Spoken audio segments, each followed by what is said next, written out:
Hey guys, எல்லாமே கண்டிப்பாக வந்து மொபைல் வந்து யூஸ் பண்ணுங்க. யூஸ் பண்ண சொல்ல உங்கள் மொபைல் ஸ்க்ரீனில் ஃப்ரண்ட்டில் எக்கச்சக்கமாக ஒரு அக்கௌண்ட் வந்து நோட்டிஃபை வந்து பாப்பப் ஆகிட்டே இருக்கும். இது மாதிரி நோட்டிஃபை பாப்பப் ஆகிட்டு ஃப்ரண்ட் பேஜ்லேயே ஒரு பல்க் லோடாகவே வந்து இருக்கும். ஓகே, இப்போ அது மாதிரி பல்க் லோடாக இருக்கிற நோட்டிஃபிகேஷன் மொபைலில் வரவே வராமல் ஃப்ரண்ட்டில் வராமல் உள்ள மட்டும் வராமல் எப்படி செட் பண்ண சொல்லிட்டு இந்த வீடியோ வந்து டீட்டெயிலாக வந்து எக்ஸ்பிளைன் வந்து பண்ணுறேன். ஜஸ்ட் நம்ம சேனலுக்கு புதுசாக இருந்தால் சப்ஸ்கிரைப் வந்து பண்ணிங்க, வீடியோஸ் பிடிச்சா ஒரு லைக் வந்து போட்டுக்கல. ஃபஸ்ட்டு நீங்கள் என்ன பண்ண போறீங்கன்னா உங்கள் மொபைலுக்கான செட்டிங்ஸ் வந்து ஓப்பன் வந்து பண்ணிக்கோங்க.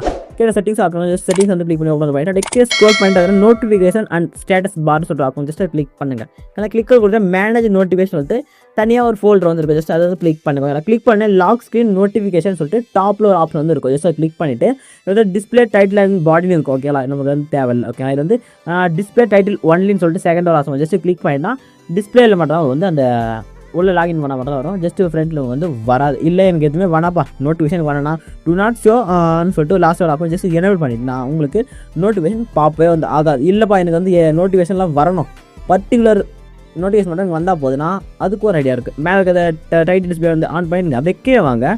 நோட்டிஃபிகேஷனுக்கு ஆசனா நீங்கள் தேவையாக செட் பண்ணுறது இங்கே சைடில் நிறைய ஆப்புக்கான ஆப்ஷன் வந்துருக்கும். ஓகேங்களா, இல்லை நீங்கள் கொடுக்குற அப்ரூவல். ஓகேங்களா, இது நோட்டிஃபிகேஷன் வரணும்னு சொல்லிட்டு. ஓகேங்களா, இப்போ நோட்டிஃபிகேஷன் வேணும்னா இங்கெல்லாம் எனேபிள் வந்து பண்ணிக்கங்க. நோட்டிஃபிகேஷன் வேணும்னா டிசேபிள் பண்ணி விட்டுருங்க. ஓகேங்களா, இதுக்கப்புறம் வந்து நோட்டிஃபிகேஷன் வந்து வராது. ஓகே, இது மாதிரி க்ரோமுக்கு யூஸ் பண்ணிக்கலாம், கிளாக்குக்கு எதுக்கு வேணுமோ நோட்டிஃபிகேஷன் வந்து ஆஃப் வந்து பண்ணிக்கலாம். ஓகே, இந்த வீடியோ யூஸ்ஃபுல்லாக இருந்துச்சுன்னா ஒரு லைக்கை போட்டுங்க. நம்ம சேனலுக்கு சொன்னால் சப்ஸ்கிரைப் வந்து பண்ணிங்க. நெக்ஸ்ட் வீடியோ வந்து பார்க்கலாம். டாடா, பாய்.